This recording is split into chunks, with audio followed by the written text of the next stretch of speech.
Morgenochtend vroeg. Oh, ik ben al... I am... yeah.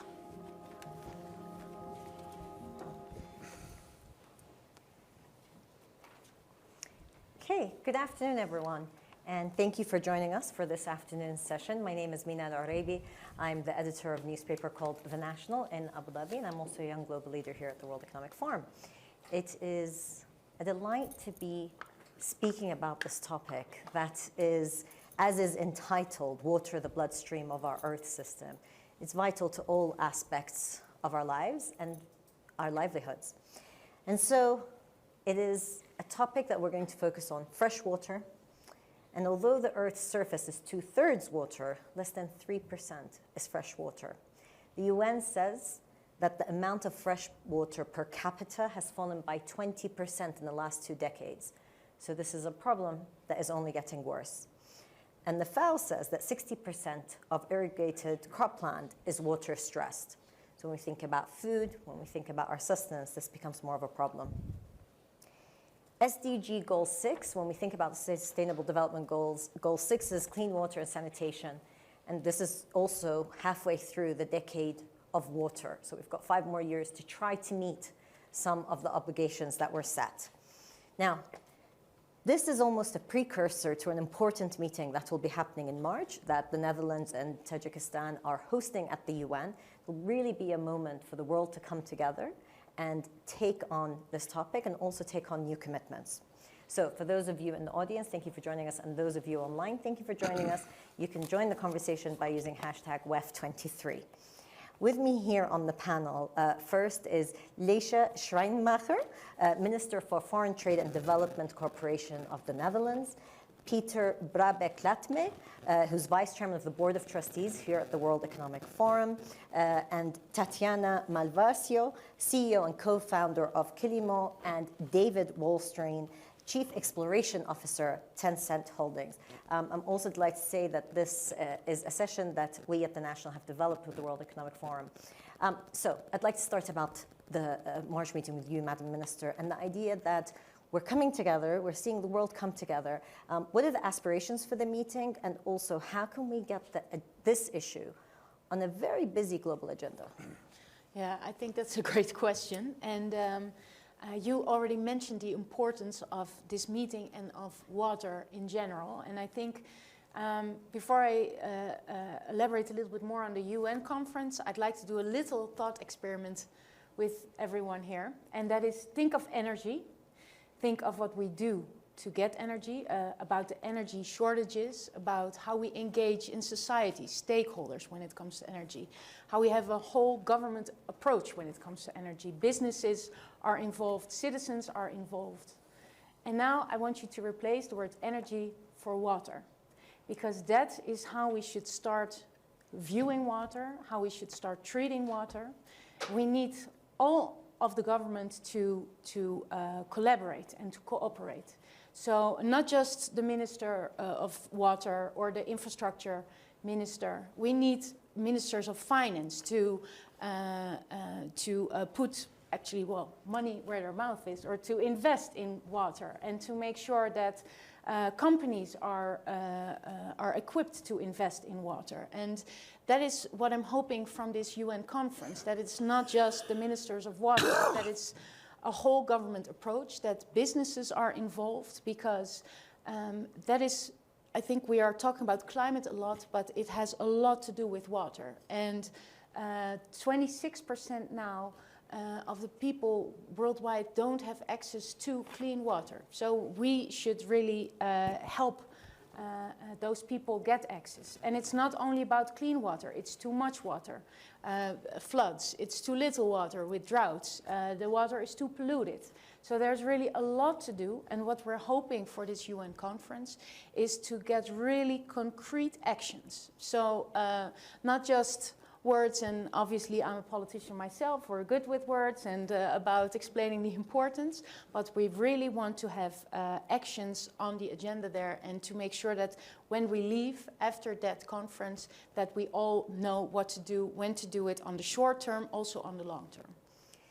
Peter, if I can bring you in here, because to get that sort of momentum and the idea of thinking of water almost like we do with energy we have so many different players. How do you get to that point of collaboration, momentum, when it comes to water, and what is the role of external private actors in that? Yeah, I was thinking, when Minister was talking, the session is called Water, Bloodstream of Earth. Well, I'm not sure that many people believe that. And this is exactly the reason why we don't have sufficient interest into water, okay? Because if people would believe that water is the bloodstream of Earth, we would put much more attention to the water issue, okay? But we don't. In 2009, the first time I asked Klaus Schwab at that time, I told him, Klaus, allow me to have a session on water. And he looked at me and said, why do you want to talk about water? Because I said, I looked out and I found out that we have a deficit of about 20% in 2009, that we're using 20% more water than what is sustainable, available for human consumption. And I think this is a fact that can have an impact on the life, on the food supply, energy supply of the world, which is much bigger than the one of climate change. Of course, it was a heresy, but finally he gave me this room, and we were exactly 8 people, I think, or 10 people in the room. And out of this, we created the Water Resource Group, which was established in 2010, which were this small group of people coming from companies, coming from NGOs, coming from international organizations, and we created this public-private partnership in order to look at the water supply from a factual base and not from an emotional base. Okay? And what we, a study which was done by McKinsey at the time, what we found out was that yes, there will be a 20% deficit in 2010, there will be a 30% deficit in 2020, and there will be a 40% disaster in 2030. That's why we called it Water Resource Group 2030. Unfortunately, and despite of all the discussions we have had, in 2020 we had a 30% deficit. And the way we are going to get the 40% in 2030. So that's why I'm coming in and asking myself, I mean, what does it really need that we are getting this subject closer to the heart and the better understanding of the importance that it has? Because I can tell you one thing, at a 40% water imbalance, we are going to have serious impacts on food supply and serious impact on energy supply. Then we will start to wake up, okay? So when we started with the Water Resource Group, which I presided for over 12 years, when I started to work with governments, what I found out was that it's a political issue that nobody really wants to get their hand on, okay? And it was, in every country, we found out was that water was an issue which was handled by the agricultural minister, by the finance minister, by the trade minister. Everybody had, yeah, I'm in charge of, well, nobody cared about it, okay? And it was extremely important to get, first of all, on a local level, those people together. Because otherwise, you're turning around in the thing. And the second was quite interesting, was, and it happened here in the main Congress hall, when I talked about this, a minister of one country, and I'm not going to mention the country, he stood up and he said, Peter, you're absolutely right, but I will tell you one thing. I will not take the water issue publicly up, because if I do it, I will not be re-elected next year. So what I come to is, the water issue, if it is looked upon in a factual way, is absolutely solvable. We know exactly what it takes in order to overcome this problem. Peter, what does it take? It takes a political will to do so. That's what it takes. But it's not there. Because it's all about emotion. When you are saying the first thing, that water has to have a value, I've never said water has to have a price. I said water has to have a value. You are being accused immediately, okay, publicly, that you are against human rights. Water is a human right, therefore it has to be available for everybody. I'm not talking about this. I'm talking that you have to give a raw material. This is the most precious raw material that we have, limited in its amount. You have to give it a value so that afterwards you can make investments. If you want to use less water, you have to invest into drop irrigation. You have to, we know very well that, and I'm sure this will be discussed, we know very well that agriculture is spending much too much water, okay, with what the plants really need. But we are doing it because we are all the time being driven by pure emotion and not by fact. And just to finish this thing off, and climate change is for me one of the worst arguments that we have. Because by climate change, we now have a culprit which explains why we have a water crisis. Has nothing to do. The same amount, this 12,500 cubic kilometer of water are available before climate crisis, after climate crisis. Nothing to do. But of course it looks beautiful today. Now we can say we have to fix the climate crisis, then we have fixing the water. No, that's absolutely wrong.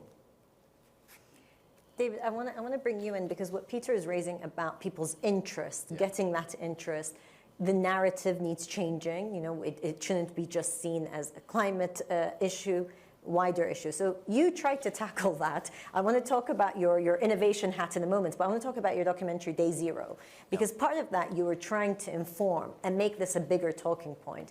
Tell us about your experience with that, and did it work? Yeah, well, it's very difficult because water is complicated. And actually, I set out to make the movie, I think from 2017. It was released last year around the world, mostly on television stations. So check your local TV station, and also in the US, Amazon Prime, and Canada, Australia, New Zealand on Amazon Prime. That was a plug. The World Economic Forum is going to have to accept that. Yeah. It's a complex story, and I knew that going in. I knew that people were probably not inclined to pay attention to the topic, and I wanted people who aren't interested in water to get interested, so I really tried to design a strategy around it and the narrative to appeal to people. But I feel like at the end of the day, most of the people that paid attention were the water fans, and it was very hard to catalyze the global public. Now I'll just say something about one of the key messages of the film was really about the relationship between, at the end of the day, the kind of movie kind of talks about all these factors happening around the world, but it focuses a lot on agriculture, because everyone knows, water is like 70, 80% of the use in a nation is through agriculture. So there's this very critical relationship, and I think there's a lot of ideas in the movie, but if there's one big idea that I think people around the world should understand is that there's so much you can do with optimizing the usage of water in agriculture. And I think there should be a movement to introduce precision agriculture and actually require some kind of intelligence, require solutions like yours to ensure that you're maximizing the health of plants, and to do that, you actually reduce your water usage.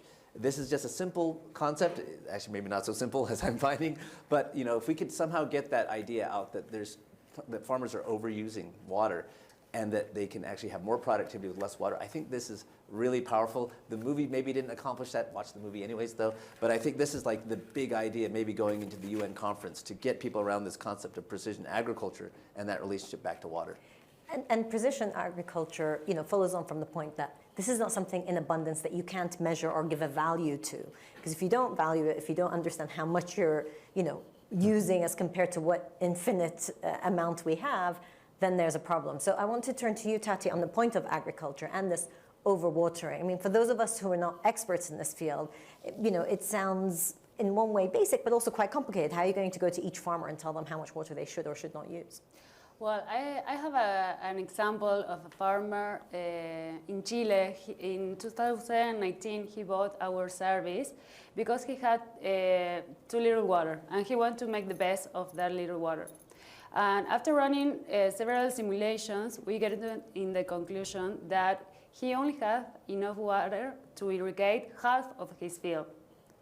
So he had to start producing only the half of food.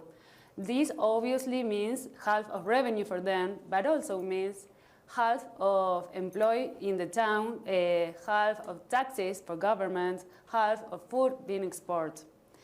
Maybe this sounds a little example of a medium-sized farmer in Latin America, but agriculture in Latin America is one of the main economic activities. So this case is occurring a lot of times in every town, in every country in Latin America, and it's a big problem, the water that agriculture consumes. Yes. But how do you propose fixing it with your service? Well, we developed an artificial intelligence solution that is for irrigation management, so farmers can know how much water irrigate their crops. Our model works very good, but trying to find new farmers and scale at the same time was very difficult for us. And also, if we're starting to see the numbers of irrigation technology adoption in agriculture, and the numbers are very low. And if we consider the billions of dollars of investment of private capital that agriculture received in the past 10 years, those numbers are very poor.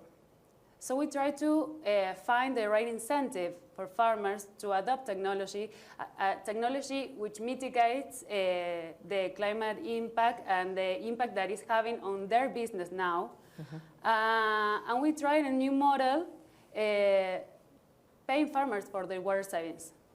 So we have 2 years of conversation with different stakeholders to try to understand, because it's a very complex problem, and I agree that only people who cares about water can't solve it alone. And well, this way we could grow 7 times in this area in Chile that is one of the most stressed basins, the Maipo Basin. And we could do it by the hand of other companies as Google and Microsoft, and also with a foundation like the Bonneville Environmental Foundation. So what we're hearing here is there are different parts of this problem, but the lack of political will is perhaps the most pressing. So, Minister, I want to ask you, first, is there political will in the Netherlands at least? But then also, how do you galvanize, other government officials ahead of and during the March meeting? Yeah. Well, there is political will in the Netherlands, obviously, and we are trying to encourage other governments to do the same. We are also, I'm a Minister for International Trade, but also Development Cooperation. And one of our focal points is when we talk about development cooperation, we really want to do what the Netherlands is good at, and that is water, but also agriculture. So I really can second what was just mentioned, that you can already solve a lot of problems when you do agriculture right. And we have a lot of companies, knowledge institutions that are exporting the knowledge, exporting the expertise to help African countries develop their agriculture in a way that it saves water, and that artificial intelligence, we were talking about it earlier, can really help in that respect. So we are also engaging governments from developing countries to also have a different view on water. And if you allow me, just for the week in March, there's another way that we are hoping to engage other governments as well, and that is to look at the economics of water. And we will be presenting a report. It's the 3rd one in the trilogy of the economics of climate change, the economics of biodiversity, and this will be the economics of water. And I can give you a little sneak preview on what we can expect there from this report, and that is it will give, this first report will be presented at the UN in March, and it will give its best estimate of the costs and benefits of water action versus inaction. It will argue that the global water cycle needs to be managed as a global common good, safeguarded through effective multilateralism, And it will propose shifts in governments and the use of policy instruments that will open up new opportunities for innovation, as well as investment in more efficient, fair, and sustainable use of water from a local to global scale. So these are some of the things that we will be discussing in March. But I think looking at it from an economic perspective, well, perhaps will persuade also governments to have more political will when it comes to water. But on the economics, I mean, as Tati was saying, you know, there's a concern, for example, if you try to convince farmers to use less water and have less land that's actually being used for agriculture, and there's a knock-on effect both for the farmers but also for government. So in your hat for development and international cooperation, you know, how do you see that? Can that be part of development support for particular countries? I think it could, yeah. And it's showing how. Because I think there's not a limit to the will of people. It's just, or politicians, it's just that they need to be shown how to do it, and we can help them with that because we have the knowledge, we have the expertise, and we're more than willing to share it. David. If I could say, if I had one dream policy that I could see implemented in many different flavors and forms around the world, but at a high level we say we need these policies, it's actually policies that encourage banks, lending organizations to lend money effectively to farmers of all sizes, small and large, to adopt these kinds of technologies. And sometimes, I think yours is more software driven, but sometimes the technologies need some sensors, $1 million worth of sensors. Sometimes you need actuators to automate when your irrigation flows based on time of the day or for the health of the plant. But usually the investment is somewhere between hundreds of thousands of dollars and the low millions. Of course, if you have a massive farm, it could be a little higher. But this should look a lot like solar panels. Some of you maybe have solar panels, and some of you may have bought solar panels at home with, you know, one shot, but many of you maybe got some kind of a loan type of deal, you know, 8 years, 10 years, and you're amortizing that. This is more common, I know, in the developed world. I don't know how much it's happening in the developing world. I'm sure it is in some places. But I think in the same way, it's vendor financing. It's just a farmer saying, oh, I love your solution. I love this thing. It costs $1 million, though. I don't have that kind of capital. I mean, what kind of farmer anywhere in the world, even Central Valley, California, they don't have that kind of capital just lying around often.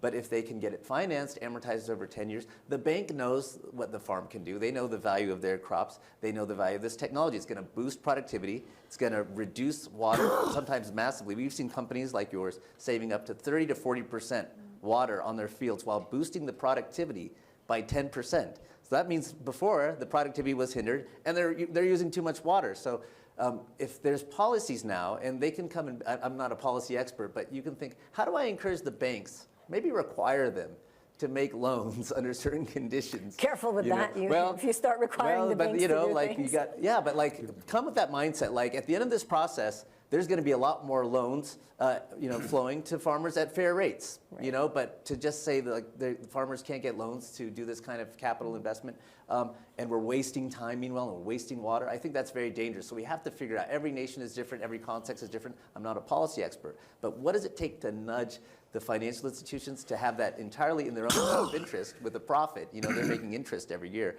to do those investments because the planet needs investment in agriculture, and the irony is that we're talking about is that agriculture relationship with water is so important because of the importance of water, 70 to 80% often flowing through the agriculture system. So you see how it all ties together. So that's the big idea And for me. again, of course, it's also linked to the nature, biodiversity, and climate health Absolutely. in general.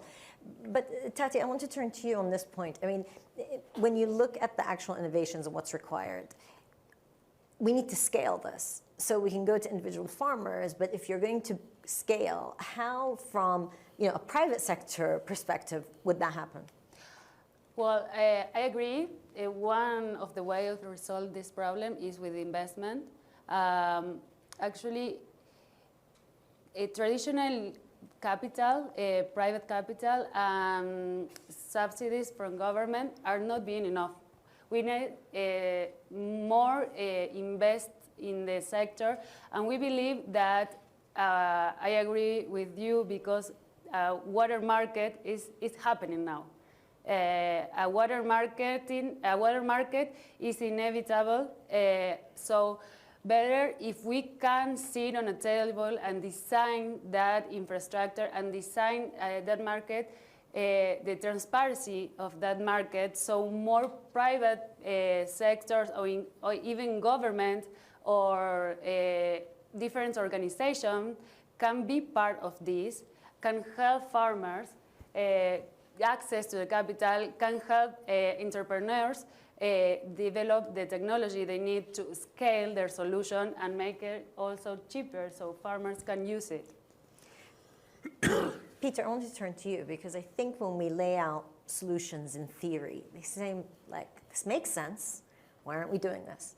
Now, you've said your group met over many years. You had, the knowledge.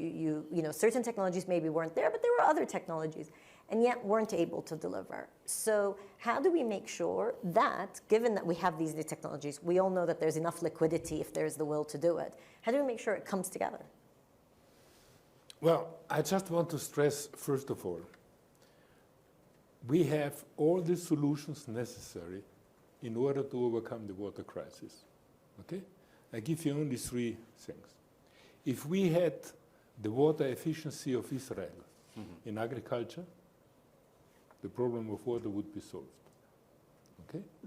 If we had the water efficiency for households of Singapore, the water would be resolved. And the third one is, if we would eliminate food waste, 40% of food waste, the water problem would be resolved. It's very simple. It doesn't cost anything. Okay? It doesn't cost anything. We know exactly what it takes in order to do it. Okay? So, and this we know now for 20 years, and yet we are not changing anything. That's why I'm coming back to the fundamental question. You have to have the willingness. But what are we really doing? We are looking at the problem. I come back to climate change. So we are saying climate change is responsible for the water, therefore we have to fix climate change. Climate change has been brought to one issue, which is CO2 emission. Okay?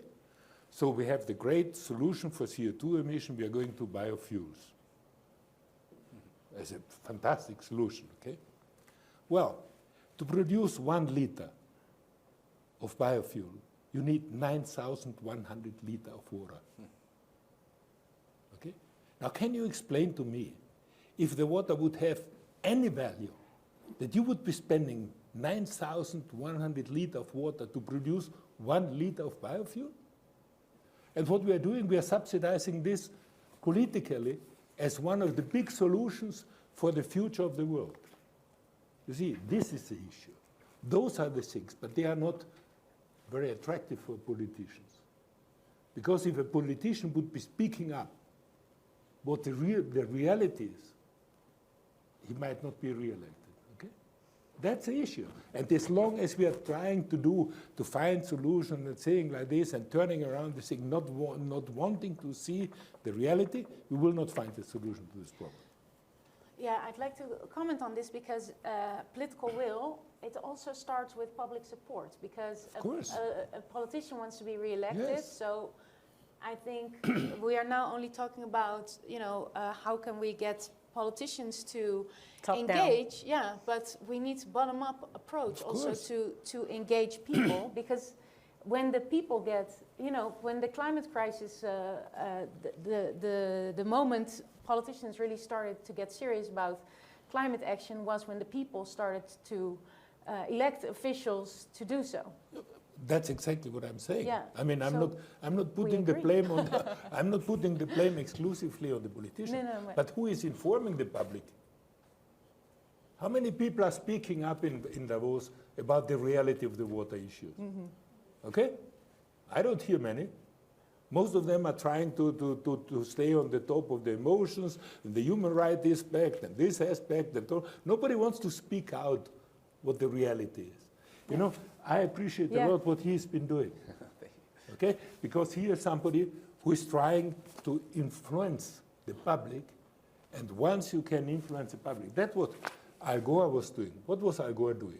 I mean, his movie, frankly speaking, is an exaggeration from A to B. But politically, he created a movement in favor of climate change. So how do we create that movement? Yeah. What does it take to create Well, I that water think- movement? I think David, well, you know, what have you learned We have from the your documentary. experience? We actually ended up chopping it up into little 20-second sound bites, putting it on TikTok and Instagram. Yes, welcome to the world of journalism. And it was very interesting because a lot of the, some of the most successful clips where we got all this interaction was when we actually said there's a relationship between meat, exactly to your point, and not about biofuels, but meat and water.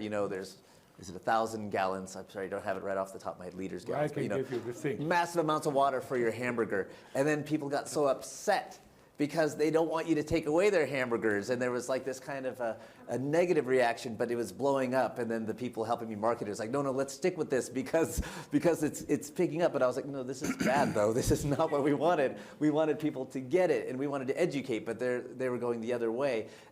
I mean, I hate to say like negative things when you talk about this because I'd like to say it's a big success story, but it just showed me how difficult it is in this world of 20-second sound bites to get this, because we went to 20 seconds because we thought we wanted to see more interaction around the topic, because it's hard to know what's going on when you put a movie on a TV station, because it's the old linear programming world and no one comments and stuff like that. So we said, okay, let's get more feedback. I don't think we cracked the code. I mean, it's a good movie. We won some awards. I'm happy for that. Nice IMDb scores. But I think I left the whole project more puzzled than anything, because no, that wasn't it, and that wasn't it, and that wasn't it either. And I think as you were talking now, I feel like maybe the public doesn't fully get it, because often water is very binary. It always seems to be there until it's not. And it doesn't get priced very dynamically. If you think about this winter with energy, why did the public get interested? Because energy prices skyrocketed, 50% up. It's a global phenomenon, 100% rise. And people are like, then this becomes politically sensitive because you need energy and your energy is going up 100%, 200%. There's going to be people in the streets very unhappy. But it always seems that around the world, water is kind of like the same price more or less. And then the government may say at some point, governments may say, okay, we're in a bad situation, use less, 60 liters a day, 40 liters a day. But that didn't mean that you got a big price hit. It just meant that you were told not to use so much. Now, I'm not advocating, as you said, it can be controversial when you value water.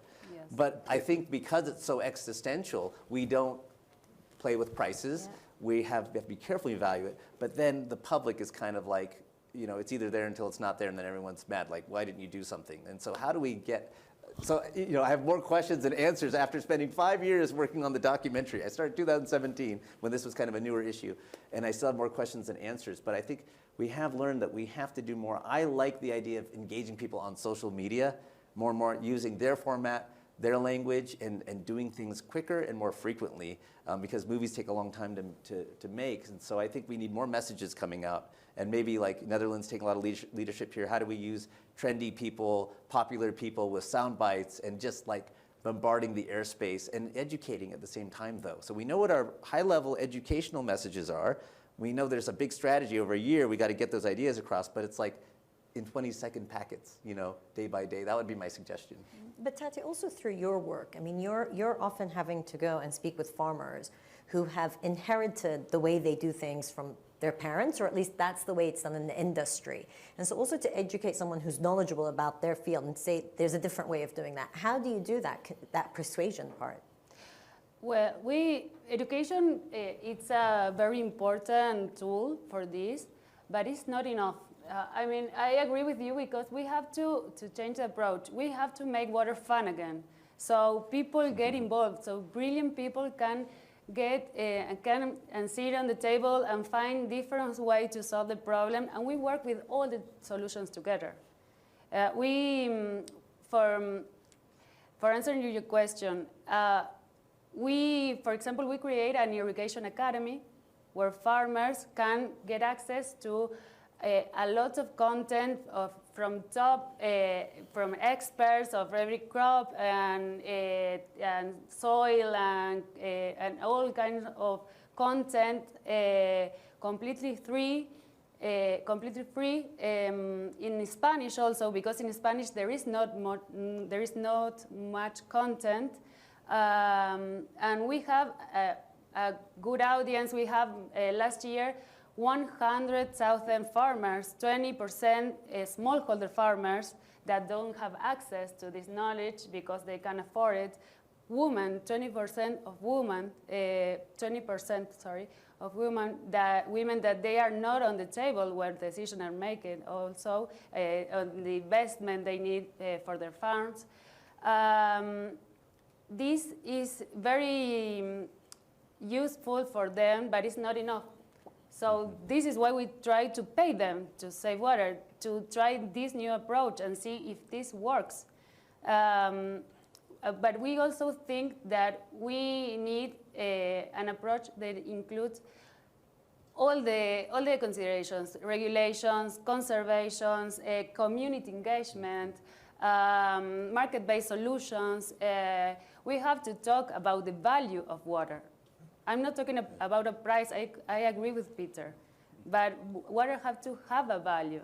So everybody, not only the water funds, are talking about this topic. Mm-hmm. We need private and public work, coordinations, and most people, when talk about water, they take one of these options, or they blame each other about the problem, or they spend 20 years talking about regulation and making plans, but they don't have real impact on the ground. And we need to find now the impact. And after the UN conference, as we talk along all this day in the World Economic Forum, we need that the conference in March, at the end, we have a plan with action, and a month after, Henk said, a month after of that conference, we have to see the first result of our commitments. So sorry, Peter, go ahead. No, I was very much intrigued by the minister mentioning about the economics of water, because I think this is a crucial point. If you can really bring forward economics of water, at the end, people are reacting based on economics. So this would be a major breakthrough, I would say. If you think about, we made a study between Jordania and Israel on the water usage. In Jordania, the symbol of life is the olive tree. Okay? So the freshest water in Jordania goes straight to the olive tree, because symbolically and emotionally. In Israel, the same liter of water is being used 7 times and finished at the olive tree. Okay? The olive tree can take slightly salinized water. Okay? Now, if you look at the economics of water in Jordan is lousy, because the liter of water produces a little bit of olives. The same liter of water, the economics it produces in Israel is huge. So therefore, I think politically also, if you can bring forward a model of the economics of water, I think this would be a major breakthrough, frankly speaking. Right, so you have all gone one step ahead of me and asked the question I was going to ask, which is, what do we want to galvanize for March? Because some of the issues we're talking about are going to take months and years, and these are long-term issues, but then there's that immediate deadline that we have of March to make sure that the Water Conference is a rallying point and a plan of action is put forward. So we've heard the importance of narrative, understanding of audiences, the value of water, the political will, innovation, technology, putting it all together. But if we were to focus on March, so that Her Excellency the Minister has her program set, let's say, what would it be if we were to focus about March and say, this is what we need to galvanize, this is what we need to go, what would it be? I'm going to start with you, David. Yeah, I would go back to this point about really ensuring that there's financial incentives and the banking system is getting involved. And that means governments talking to the banks, and like, what are you doing? What are you planning to do? And not letting them off the hook. So really, but this should be a profitable business for them, but they need to be coaxed. And, I think that's one. The other is, I was just thinking about this issue of value, and I want to raise it here, although it may be a difficult one, but I'm a technologist, I'm still going to say it. I think another problem with valuing water is it's just unseen. It's unseen by the farmer. I mean, they may just let the taps go, but I don't know if they're entirely aware of exactly how many liters or megaliters that was. Same with us at home, even myself. Like, I don't know how much I'm using a day, to be honest, and you may check your monthly bills. Some of us don't, we just pay it, If we could make the unseen seen with data, simple things, $20 investments in smart meters and things like that. We need help from our water utilities to do that, but it's like in the tens of euros, tens of dollars range to install that, and then connect it to the internet, put it on an app, and now we can see in real time how much water we're using. All of a sudden we have our speedometer. It's like driving a car and not knowing how fast you're going, but it feels pretty good. But we have to know how much water we're using, and that applies to farms, businesses, just knowing, and then you can set targets for yourself, how much you're going to use. Simple things like smart meters. I think we need to have data in water using low-cost connected technologies, and then once we've got data, we can do really cool AI stuff to optimize forecasts, make recommendations, grow productivity of plants and things like that. But it starts with, let's start seeing the unseen, and I think by doing that, we can value it. A household that knows how much water they use that day can start saying, that's a lot, and then the government, or you have a guideline, don't go over 100 liters or 200 liters, whatever it is. You're going over, now they know, because now people are just like, oh, I don't know how much I was using, sorry. And that's kind of the story of the world right now. Let's see the water through data. Tati. Yeah. Well, we hope that on March we can talk about and start designing the infrastructure for water market, because we also need to learn from mistakes of carbon market.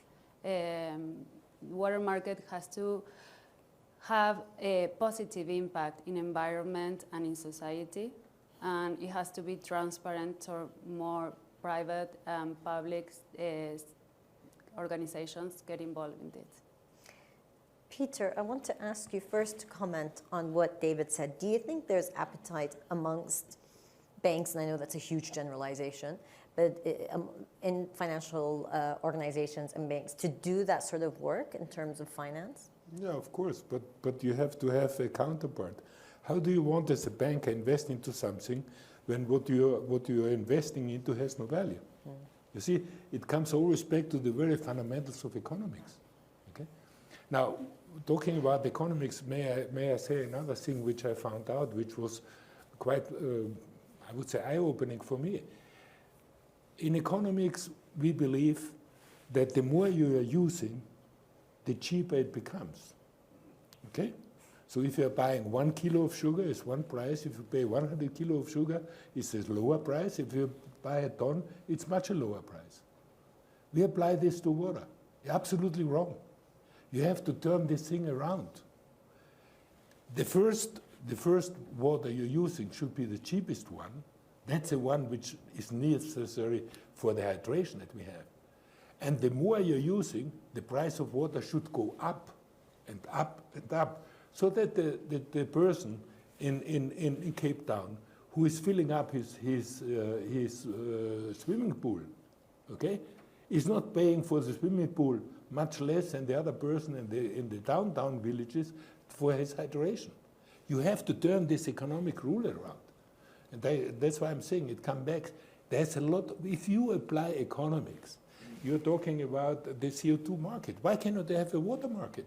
Why do we all agree that the CO2 should have a price? And we cannot agree that water should have a price. You see? It is simple.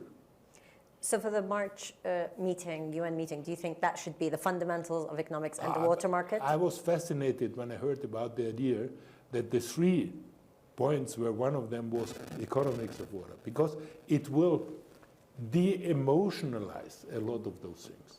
Yeah? So I'm really fascinated about this. Congratulations. And Madam Minister, last word to you. As we look towards March, what should we be galvanizing around? Well, I think, as I mentioned earlier, we all have to engage. So not only political leaders, also businesses. We need public-private partnerships, but we also need the public to engage and the public support. And I think that there were very good examples of how we can do that.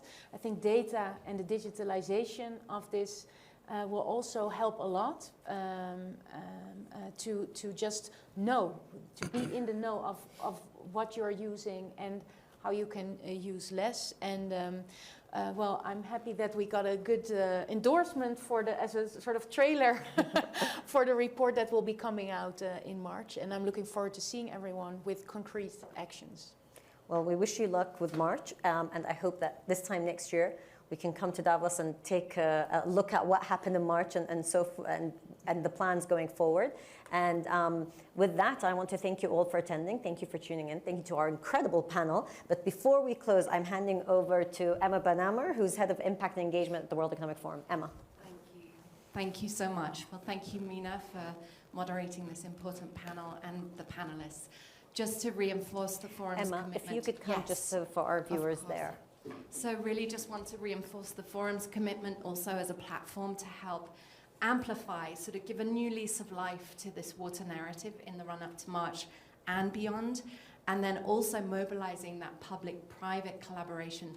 But particularly, we're looking at helping kind of unlock innovation at speed and scale, so the markets element, and bring the right people together. We've started that journey.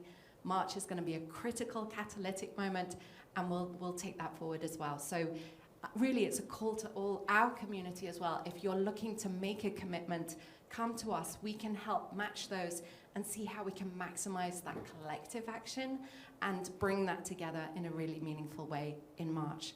So thank you so much. Thank you. Thank you. Thank you.